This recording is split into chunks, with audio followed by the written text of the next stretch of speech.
There's not a family you know that doesn't have somebody in the family that had a drug problem or an alcohol problem. But the honesty with which he stepped forward and talked about the problem and the hope, that it gave me hope reading it.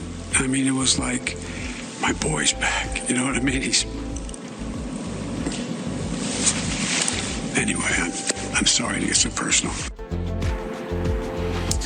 Of course, this Biden family has been through so much. The president spending this weekend home here in Wilmington. We saw him attend Mass this morning at the same church where his son Beau is buried, his son Beau, who would have celebrated his birthday this week as well.